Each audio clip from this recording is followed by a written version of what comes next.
Good morning and welcome to the KDPG Sunday edition. I'm Ken Rice. In simpler times, it was easy to tell your friends from your enemies, but political life in the 21st century has been turned upside down. Countries who are America's strongest allies often receive the greatest criticism. Other countries seen as our toughest enemies are seen as potential allies. Are we living in the world of frenemies? President Trump's negotiating strategy resulted in talks with North Korea and Russia and arguments with the British Prime Minister, the German Chancellor.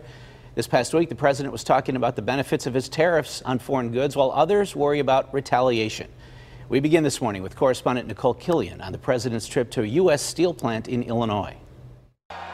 President Trump traveled to America's heartland to talk trade and reassure farmers and steelworkers that he stands with them. And we love our steelworkers, and our steelworkers are going back to work in record numbers, you notice? The president announced steep taxes on Chinese goods, including steel and aluminum imports last May. China retaliated by imposing tariffs on American exports like pork and soybeans.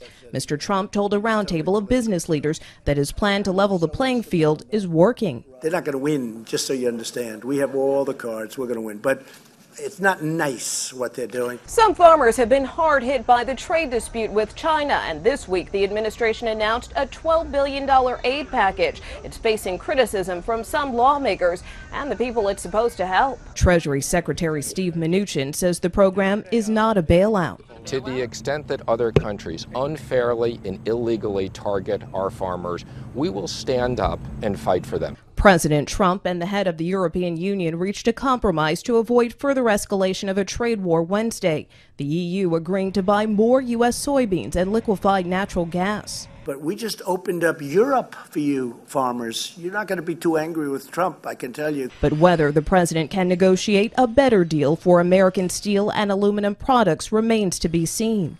Nicole Killian, CBS News, Washington. This morning on the KDPG Sunday edition, tariffs, trade, and a new kind of diplomacy. We'll look at their impact on the economy, the financial market. We welcome two guests, Dr. Michael Poznansky, Assistant Professor of International Affairs and Intelligence Studies at the University of Pittsburgh's Graduate School of Public and International Affairs, and Bob Fregasso, Chairman and Chief Executive Officer of Fregasso Financial Advisors. John Allison, editorial page editor of the Pittsburgh Post-Gazette, joins us. John, always nice to have you here. Thank you. Well, gentlemen, thank you for both for thank you for joining inviting. us. Bob, let me start with you. You're in the business of protecting and growing your clients' money. In that context, what do you think of a trade war? Trade war would be devastating to that. It would retard it would lessen the value of the businesses in which we invest, and a trade war is not the way to get to where we are. Now, I don't think it's axiomatic that we're going to have a trade war, but if we were to go to a trade war, it would be devastating to the economy. Well, we have history proves that. We have tariffs pending on China. China's already taken steps to retaliate. Is that not a trade war? I think that's an ante and a bargaining chip.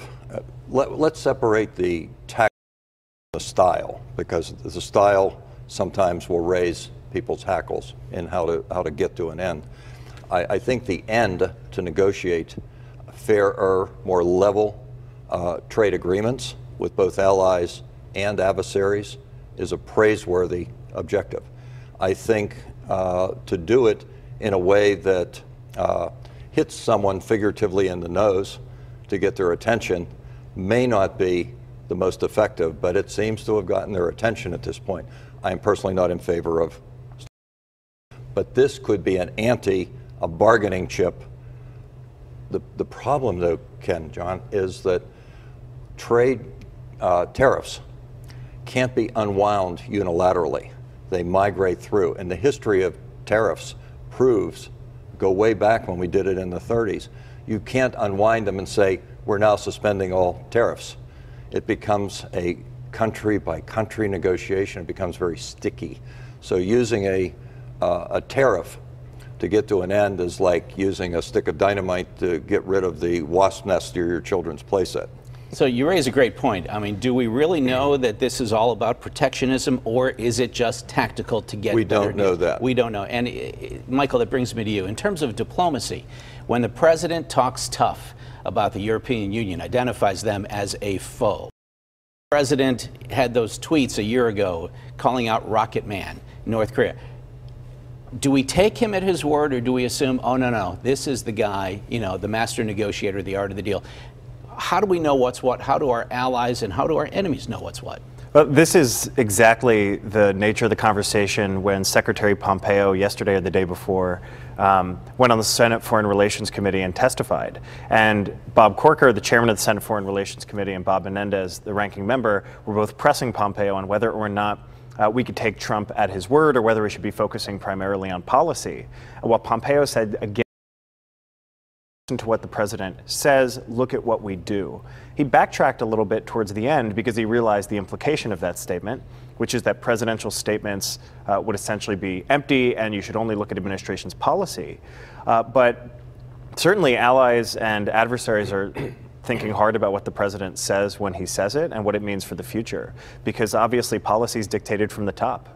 And although advisors have some influence, people are taking what he says seriously. Is unpredictability a policy? It's poor policy, and the closest thing we had seen to that in the past would be Richard Nixon and the idea of madman theory, where he wanted to convince the North Vietnamese that he was willing to use nuclear weapons and was unpredictable.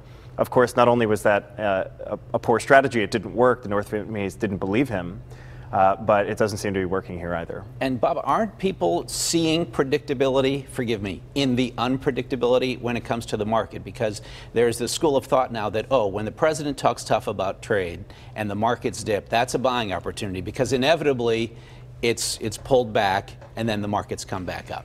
We would, in our work, stay away from that kind of buying decision, so I'll not jump on that answer. I think unpredictability is not good. And again, I want to separate style from policy and from intent. So when one introduces unpredictability in the economic world, that's a negative. Corporate leaders, investors want to see predictability. They want to be able to analyze. So unpredictability is not good. Eisenhower, by contrast, used brinksmanship, just as Kennedy and as Reagan did, but it was done with a different style, and it wasn't unpredictable. It was very discernible what was going on and what was being laid out. The Trump style seems to be, or the Trump policy seems to be going for, I win, you lose. And that may work in real estate negotiations, but in diplomacy and in tariffs and trade, it doesn't work that way. You have to leave a little bit on the table and win.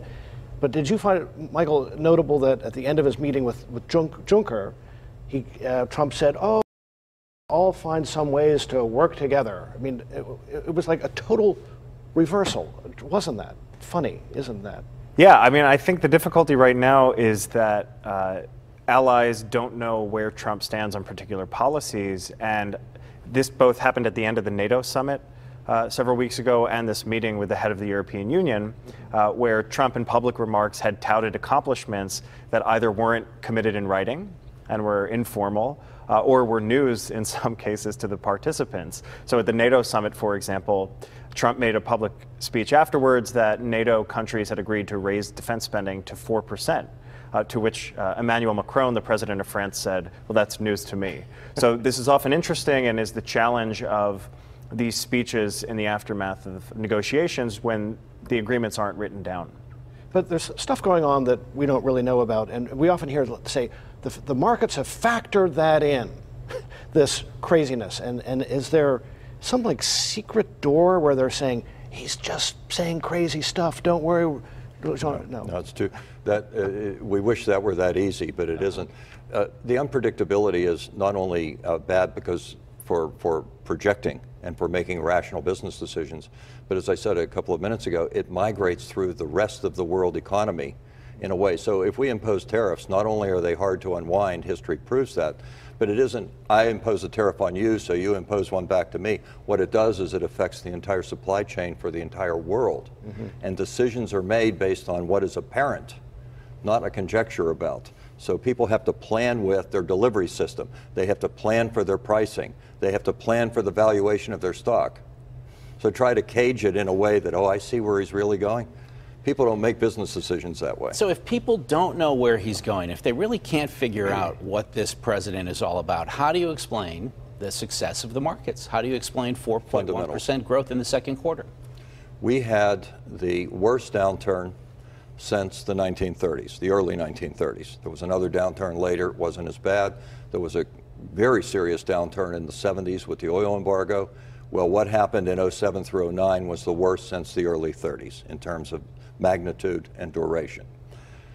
Inevitably, and I said this on air at that time, the recovery will be just as significant because we will repair the economy. It'll take longer because it was so significant. We're still seeing the effects. Just as Reagan won the war, the brinksmanship war over Star Wars and defense spending, and we had a decade of prosperity as a result of the collapse of the Soviet Union. We now have had a decade of prosperity. Our industries are more efficient. We're more productive. Technology has nothing to do with brinksmanship. Technology is giving us productivity. That's what's guiding this economy. And the more we make it shaky and confusing, the harder it's going to be to sustain that. So if Jeb Bush were president, if we had a more traditional politician as president, would the market be doing just as well, if not better? Does Trump deserve any credit for the economy over the last year and a half? Yeah, I'll stay away from who might have done a better job, but I'll answer categorically. The more predictable executive action, the better. But it's the fundamentals that drove this economy. What Trump gave us, what President Trump gave us to this point was tax reduction. For example, we have to value our company every year. We're an employee stock-owned company, an ESOP company. And we've had a big increase in value. 20% of that increase came from the tax reduction. So when they value our company, the stock went up 20% just because of the tax. And we're a 50-person company. How about a 5,000, 25,000, 500,000 employee company? Sure. That magnifies through the whole economy. So that was good. Give them credit for that. Again, separate style, which we may not like, from what the intent was and what the outcome was. Some critics have argued that the president doesn't seem to understand the very basics of NATO. He may not understand the relevance of it in 2018. He may not understand where the resources, where the finances come from, how that mutual defense is ensured. When we come back, more of the KDPG Sunday Edition in just a moment.